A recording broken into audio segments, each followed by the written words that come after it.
Hello everyone, welcome back to another class of Constitution Indian Polity. आज आमे पढ़िबा concept of constitution जोटा हमर Indian Polity row chapter 3. Previous दीटा chapter and तार MCQ upload हेई सारी छी जाई के playlist रे चेक कर नेबे. ठीक अछि. आज आमे पढ़िबा chapter 3 जोटा को हला concept of constitution. Basically A chapter रे आमे देखिबा constitution रो अर्थ कोन, केते प्रकार रो constitution अछि एवं भारत रो constitution को भଳି. डेरी न करी स्टार्ट करिबा. प्रथमे अछि मीनिंग. हमर कॉन्स्टिट्यूशन द मीनिंग कोन, आमे जो कहूचु संविधान ता जहा को आमे इंग्लिश रे कहूचु कॉन्स्टिट्यूशन से कोठु आसी छी. कॉन्स्टिट्यूशन गोटे शब्द जोटा कि गुड लैटिन वर्ड constituere रु आसी. The term constitution is derived from the latin word constituent. ता अर्थ कोन, which means to establish or to set up. जहार अर्थ होउछि कोनोसी गोटे स्थान रे एस्टैब्लिश हेबा, किछि गोटे जिनिस को कोन करिबा, सेटअप करिबा. In the present sense, the term constitution refers to a set of principles. वर्तमान भाषा रे बा वर्तमान आमे बुझी परिबा शॉर्ट रे सबठु कॉन्स्टिट्यूशन रो अर्थ होउछि किछि rules, set of rules. Rule number 1 या रूल नंबर 2 या जदि समस्त रूल्स किंबा आमे कहि परिबा समस्त प्रिंसिपल्स, सब प्रिंसिपल्स को गोटिए डॉक्यूमेंट भितरे, सब प्रिंसिपल्स को गोटिए डॉक्यूमेंट भितरे आमे ताको जदि रखुचु, ताको आमे नोट करिक रखुचु, ताऊ जे कोनोसी काम समय रे जे कोनोसी जिनिस रे आमे सेही डॉक्यूमेंट को रेफर करूचु, कोनोसी भी ऑर्गेनाइजेशन रेफर करूची, ताहाको आमे कहूचु कॉन्स्टिट्यूशन. ठीक अछि. Which specify the organization and working of the government and the relationship between government and people. माने कोन, यहाँ द्वारा कोन हबो, एही डॉक्यूमेंट द्वारा बा एही प्रिंसिपल द्वारा गवर्नमेंट एवं लोकमानंक भितरे गोटिए भलो संपर्क एस्टैब्लिश हेई परिबो, जहा फल रे गवर्नमेंट को तांको ड्यूटी एवं पीपल्स मानंकर तांको कर्तव्य एवं ड्यूटी ठीक भाबरे जणा पड़िबो. The constitution is variously described as the fundamental law of a land or of the land. हमर constitution को maximum जगह रे बा सबु जगह रे कोन कहि describe करा जाई छी ना fundamental law of the land. गोटिए भूमि रो गोटिए जगह रो fundamental law होची हमर constitution. आउ कोन कहै जाय ताकू supreme law of the state. गोटिए स्टेट रो सुप्रीम, सुप्रीम माने कोन होची सबटु टॉप मोस्ट, सबुठु ऊपर थिबा लॉ, सबुठु ऊपर थिबा नियम होची हमर constitution. Basic law of the country, गोटिए कंट्री रो गोटिए देश रो साधारण law, basic law, primary law होची हमर कॉन्स्टिट्यूशन. आउ कोन ताको नेम दिया जाई छी instrument of the government, government रो गोटे इंस्ट्रूमेंट.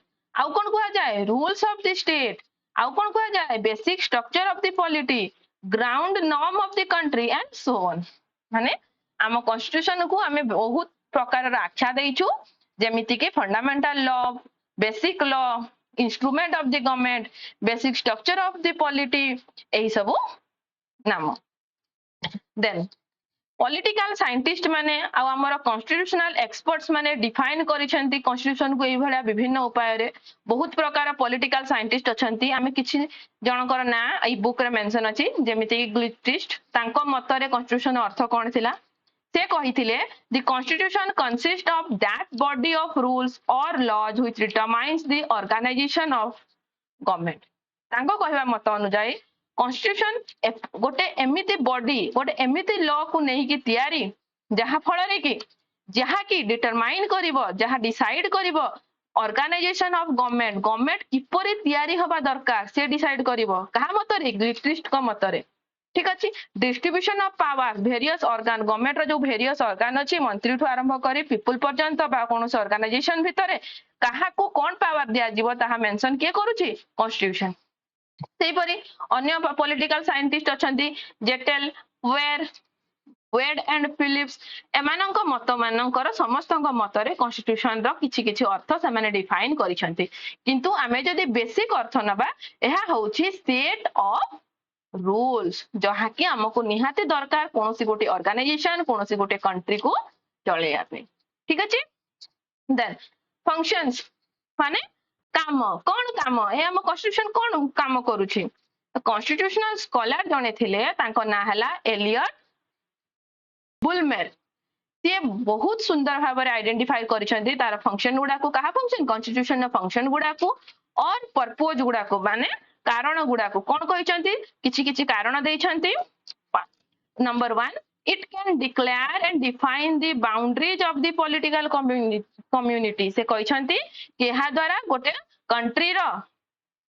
कंट्री रो पॉलिटरी बाउंड्री को हमें डिफाइन कर परिबा कि हम कंट्रीटा केते जगह रे विस्तारित होई कि अछि आउ कोन कहिसेंती नंबर 2 रे ये डिक्लेयर और डिफाइन करि परिबो कि गोटे पॉलिटिकल कम्युनिटी रो अथॉरिटी केमिति अछि आउ कोन कहिसेंती it can express the identity and values of a national community गोटे नेशनल कम्युनिटी रो वैल्यू केते ताहा मध्ये हमें कॉन्स्टिट्यूशन डिफाइन करूची सेटा मध्ये कॉन्स्टिट्यूशन रो फंक्शन नंबर 4 कोन एहा डिक्लेयर और डिफाइन करूची rights and duties of the citizens मानकर अधिकार सिटीजन्स मानकर कर्म बा कर्तव्य number 5 it can establish and regulate the political institution of the community गोटे कम्युनिटी रो पॉलिटिकल इंस्टीट्यूशन कोन अछि पॉलिटिकल रूल कोन अछि राजनीति रो भावना कोन कोन अछि सेटा भी हमको कॉन्स्टिट्यूशन रो जणा पडुछि it can divide and share power between different layers of government रो हमें पढिछु different layer center state पंचायती राज समस्तंकर पावर जो भिन्न भिन्न पावर दिया जायछि सेटा मध्य हमको constitution बतौछि it can declare the official religious identity हमर धर्म भावना हम भाषा हमर रिलेशनशिप हमर सेक्युलर अथॉरिटी सब बतौछि हमको कॉन्स्टिट्यूशन आउ कोन it can commit states to particular social economic और डेवलपमेंट गोल्स एतिकी थिला गुडा थिला हमर फंक्शन तापर देखिबा कोन कोन क्वालिटी अछि हम कॉन्स्टिट्यूशन में कोन कोन क्वालिटी अछि ठीक अछि quality cone first quality is brevity A constitution should be precise and should not contain unwanted provision गोटे कॉन्स्टिट्यूशन को कोन हबा दरकार क्वालिटी कोन थवा दरकार कि अनाधिकार अत्यधिक चर्चा हबा कथा नुह माने जो जिंस आवश्यक आमे सेही जिंस को सेठी नोट करी कि सेही डॉक्यूमेंट रहिया दरकार याडो सेडो जिंस रहिबा कथा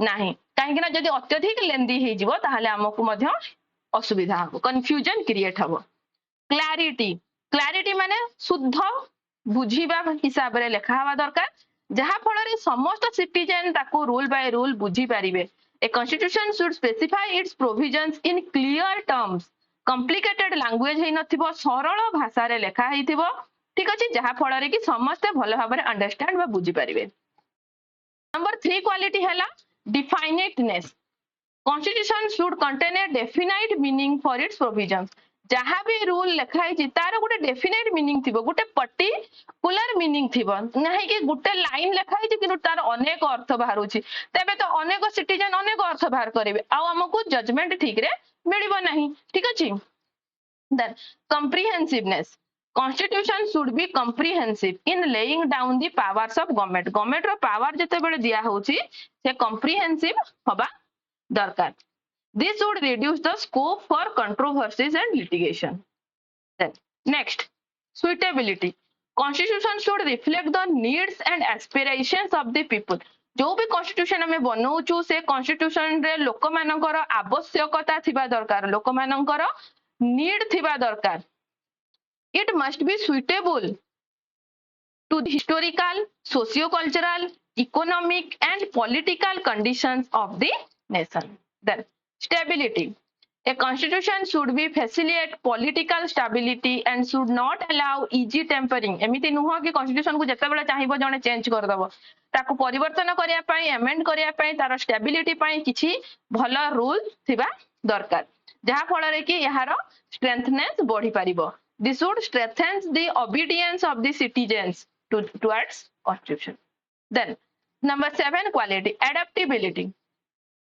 A constitution should be dynamic and not static. Dynamic earth constitution गोटे एपरी हवा दरकार कि लोकों को आवश्यक अनुसार लोकों भल पाई सेथिरे किछि जिनिस को आमे माइनस करि परिबा माने किछि जिनिस हटै परिबा एवं किछि न्यू जिनिस ऐड मध्य करि परिबा अर्थात अमेंडमेंट करि हबो हा डायनामिक आगो को चालुथिबा ट्रेंड हिसाब रे आमे हम कॉन्स्टिट्यूशन को हम लोकों को भल पाई चेंज करि हबो it should be able to adapt itself changing situation जेमिति सिचुएशन चेंज होउची से हिसाब रे निजो को जेमिति अडॉप्ट करी हबो सेहिटा सेही भलिया कॉन्स्टिट्यूशन रे प्रोविजन्स थिबा दरकार it should be living document यह गोटे लिविंग डॉक्यूमेंट अर्थात बंची थिबा डॉक्यूमेंट नो लिविंग डॉक्यूमेंट अर्थ हैला कि जो डॉक्यूमेंट को लोक फॉलो करूथिबे ताकू अपडेट करा होउथबो सिचुएशन हिसाब रे समय हिसाब रे लोकंकर आवश्यकता अनुसार ताहार आमे परिवर्तन करि पारुथिबा जहा फल रे कि लोक ताकू ग्रहण करि परिबे एपरि नुह कि पुराना रूल जहा जहा थिला लोक वर्तमान ताकू चाहू नाहांती किंतु कॉन्स्टिट्यूशन रे कोनोसी परिवर्तन हो नाही तो तबे ताकू आमे लिविंग डॉक्यूमेंट कहिबा नाही ए सब थिला क्वालिटी नेक्स्ट आमे पढिबा क्लासिफिकेशन माने कॉन्स्टिट्यूशन को केते प्रकार क्लासिफाई करा जायछि कोन कोन ठीक अछि तो कॉन्स्टिट्यूशन और क्लासिफिकेशन आमे नेक्स्ट क्लास पढिबा written constitution evolved constitution enacted ए सब अछि आम इंडिया कॉन्स्टिट्यूशन की प्रकार कॉन्स्टिट्यूशन एहा मध्ये हमें नेक्स्ट क्लास रे देखिबा ठीक अछि आज पई एतिकी नेक्स्ट क्लास रे अपडेट पाया पे चैनल टी को सब्सक्राइब कर दियंतु जहा फल रे कि संगे संग अपडेट पाई जेबे थैंक यू।